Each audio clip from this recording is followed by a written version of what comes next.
morning and welcome to Trail Grazers. For today we're going to go up to Dalton Wash and do the hike that we wanted to do last week but got rained out. My fear is that we've had too many dry days and this is the desert, so the ephemeral pools may have dried up already, but we're going to go check it out. I wanted to give you a quick rundown on the food that we are taking, since Trail Grazers is all about good food on the trail. So we are packing some snacks and a lunch, and here we go. So down here I have our lunch. This is one of the recipes from our new book that will be coming out in just very few days. This is called a packable lunch. It has brown rice and steamed broccoli, sweet potatoes, spinach, a boiled egg, some avocado, which stayed in the refrigerator overnight, so it's a little brown, but it's fine, and a couple of lemon slices. And it is a cold salad. So this made 4 of these, and we have already eaten one here at home, and so it's really good and very nutritious, and also very few calories. Along with our lunch, I have some snacks that I'll be carrying in my pack. First of all, these are freeze-dried peaches, and boy oh boy are they wonderful. And then these are called Superfood Nutty Bites. We are going to be taking Jim's car. He decided that he wanted to try out his car on a little bit of off-roading, which we have not yet done that with his car, so he'll be driving. We'll load up the ice chest with the lunches and we'll be on our way. So see you out there in the car. So here we are at the head of our road facing the Canaan Mountains. Once again, we're going to be turning left and heading to Zion. Only well before we get to Zion, we will be turning left on Dalton Road. So we will come back when we are at that point. So here we are on the Zion Road. Our turnoff is a little ways ahead, but I wanted you to see West Temple, which is ahead of us. It's the great big flat one with the little flat bump on the top. That's West Temple. And where we are going to the top of Dalton Wash will place us right smack behind, we're now behind it, but closer to the behind side of West Temple, and it is quite magnificent. So we're looking for our road. It's kind of a sneaky turn, so we will keep an eye out. It's a left turn here, and we're going to snake our way up there. We just almost missed the turn, but here we are at the turn, and we are now headed up toward Dalton Wash. So here we go.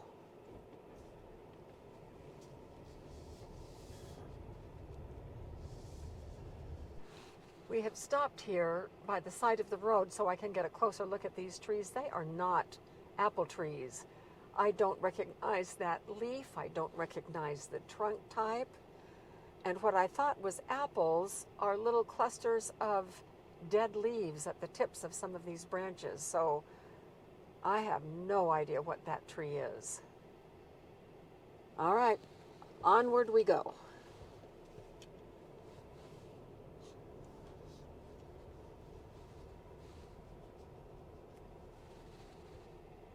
See some of the dead clusters of leaves there.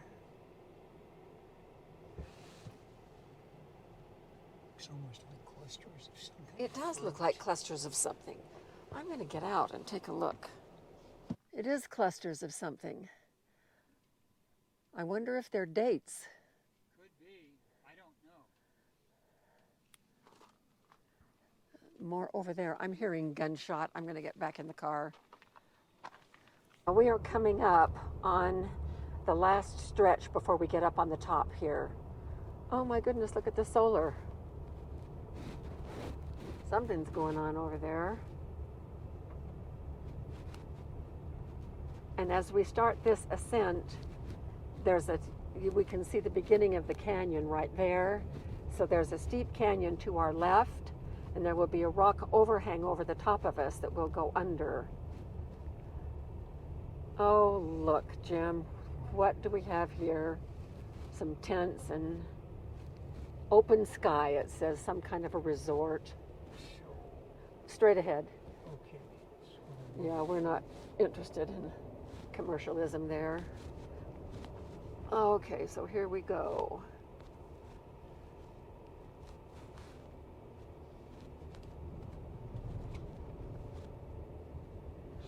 And watch to the left for that old relic of a car. It may not be here any longer, but obviously there was one down in there for years and years.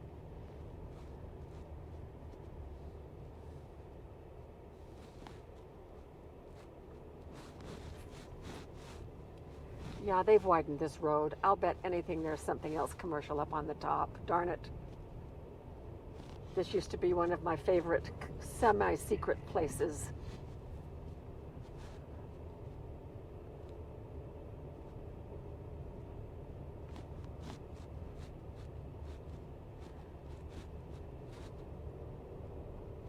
Yeah, they have widened and improved this road.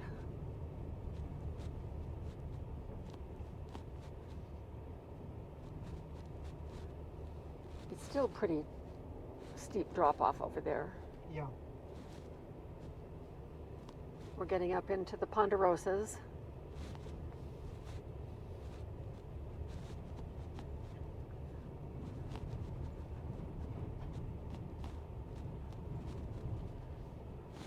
This used to be just it is still a one-way road, and if you met anybody, you'd have to back up the hill or down the hill. Okay, stop. Okay, do you see that deep ditch right there? Can you make it across? I can make it across. Okay. I'm gonna get out and get a better look.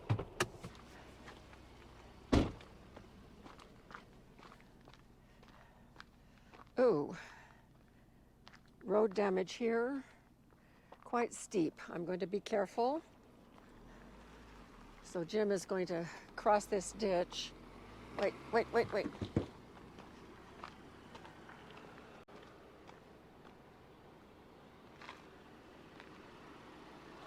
You're good to go.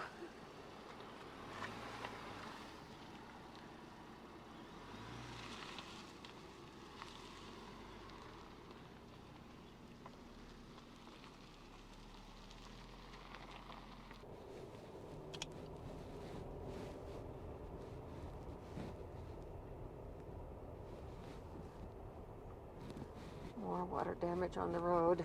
Yeah, I see.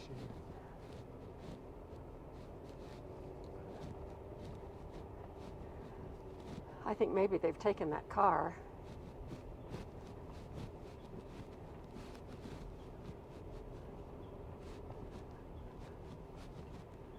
When we traveled with our grant group of teachers doing science inquiry, we had 5 12-passenger vans that we were bringing up here. All right, we're almost to the top.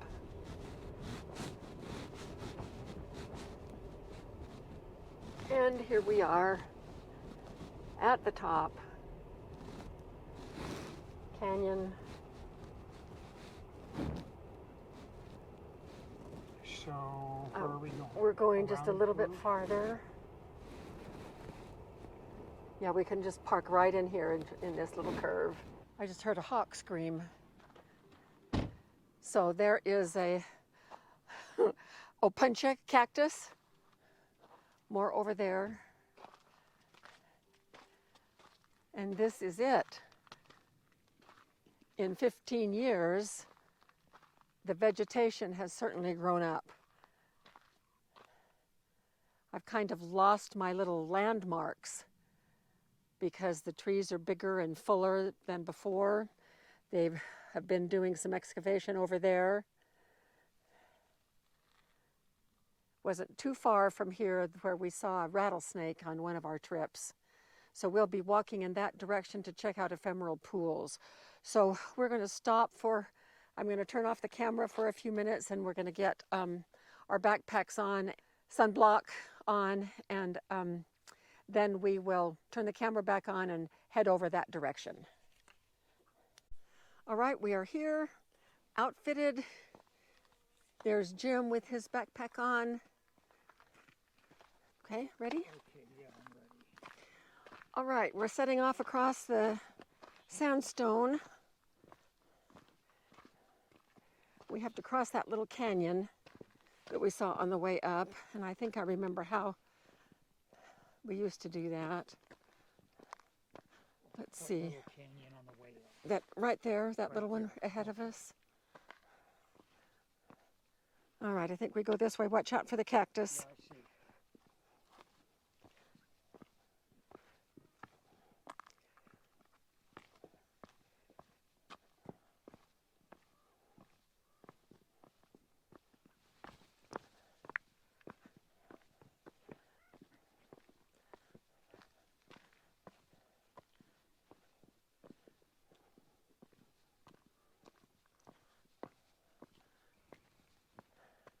Scared up some birds there.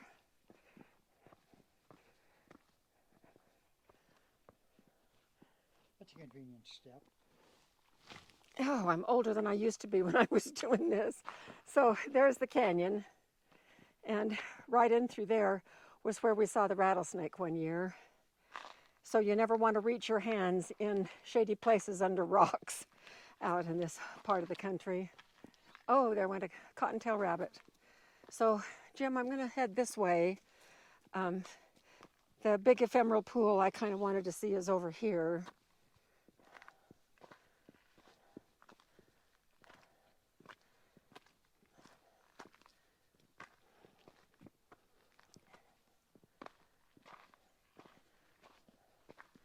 So it looks like we've got one up there. Aha! So, here is one. And you can see how much it is receding.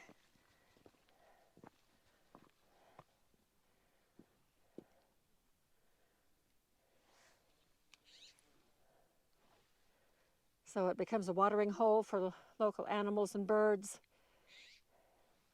of which I hear one, we're getting a scolding. I don't see a lot of the little fish and the snails. Spadefoot toads are in these.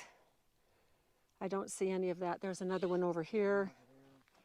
There's one back here, one over there, one over there. Yeah, they're So every. there Oh, are 4 or this is a 5 deeper over one. there. Let's go check this one out.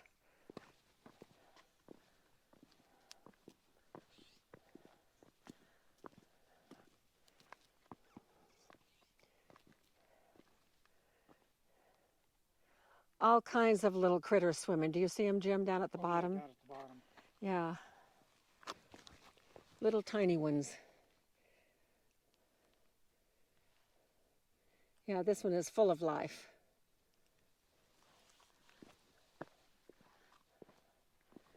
We need to be careful. A great white shark may jump up at us. I hope your mic is on. I hope so too. Is it Nope, not on? nope. There, it should be on now. Yep, you're on. Okay. Okay, Like so, I said, the great white shark may come out and take us. so there's something on the surface.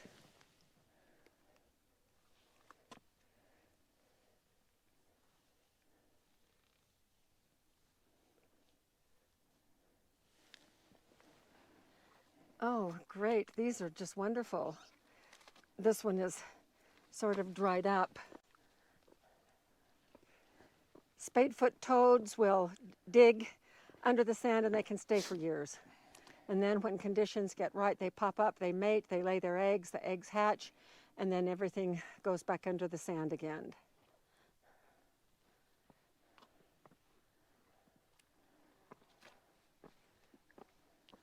Okay, there was another one over here.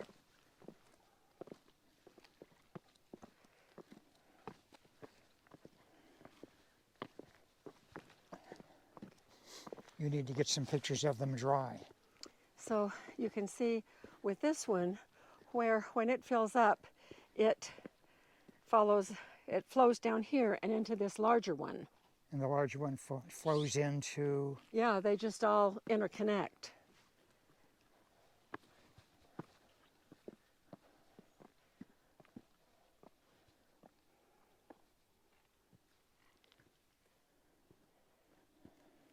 Lots of little critters down in there.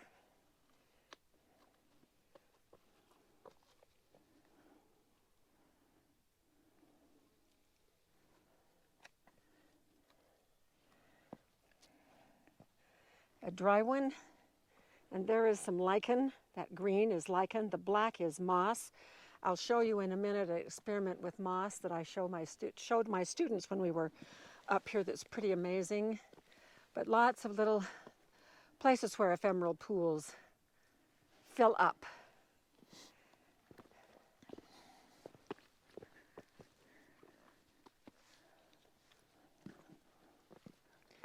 And then what happens is what we call in biology plant succession, where these ephemeral pools will collect the sand, and they do it for years and years and years. And then pretty soon, the sand collects and collects, and some of this cactus gets a toehold.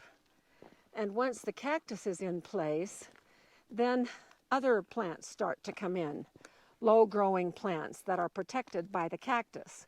And then we have a place that nurtures spots for larger shrubs and even trees. There's a tree around here that gets started once the succession is right. And you can see these little pockets of succession everywhere up here.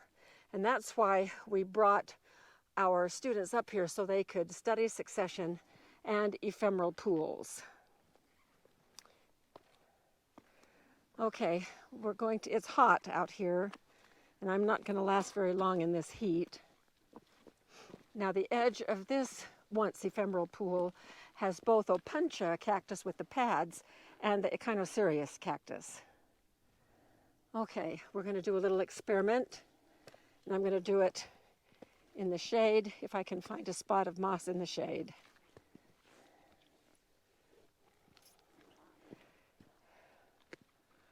Which I can't, and actually we could probably see it better if it's in the sun too. Right here? Oh, yes, that will work. So if you'll hold the camera. So what I'm going to do is with my water, I'm just going to give this moss a little bit of water.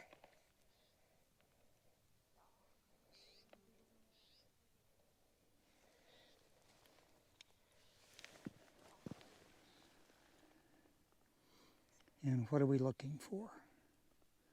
When I have done it before, almost before our eyes, the moss will send up little growths and turn almost green right before our eyes.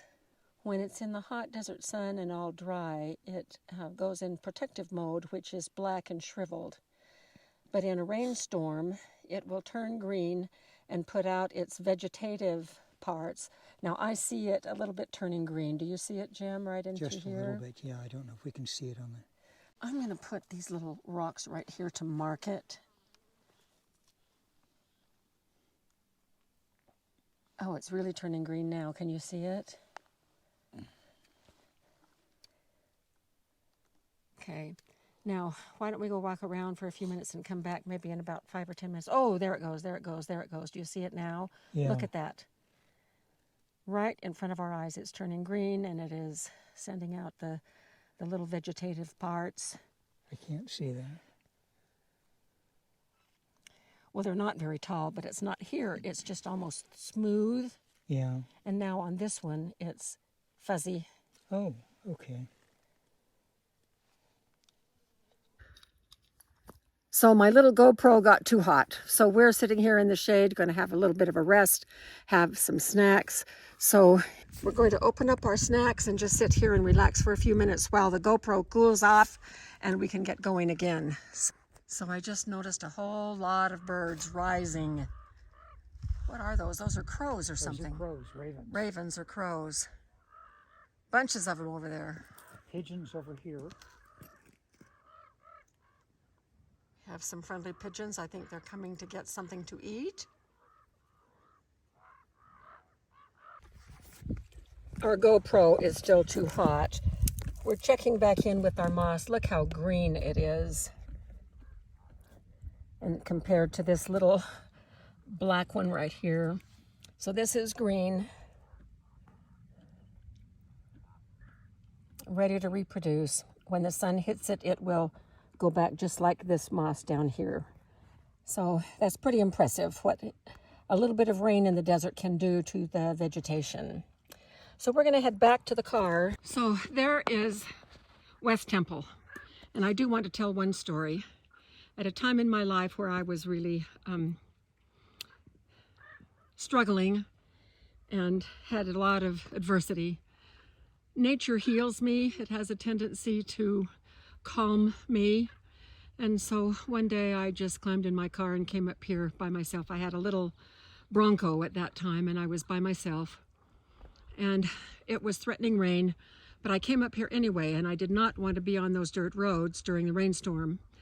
So as I came to the top, just out of the canyon, and looked over here at West Temple, the whole top was shrouded with clouds, and lightning was striking and hitting the, it seemed to me that it was hitting the whole side.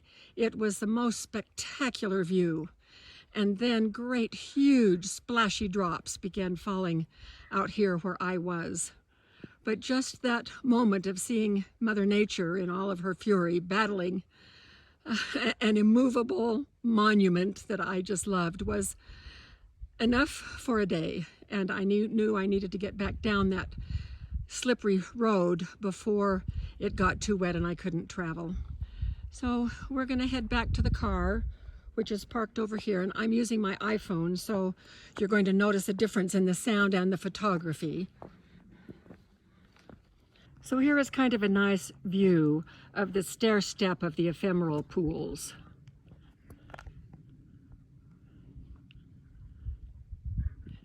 And the scenery in general. West Temple is over behind those trees. And there is our car.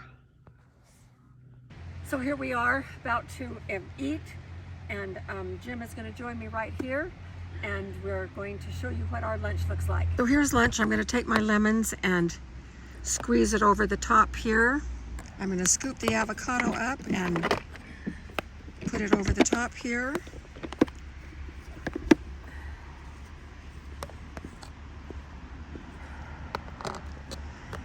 Give it a little more lemon, and I'm ready to go. And there goes Jim with his.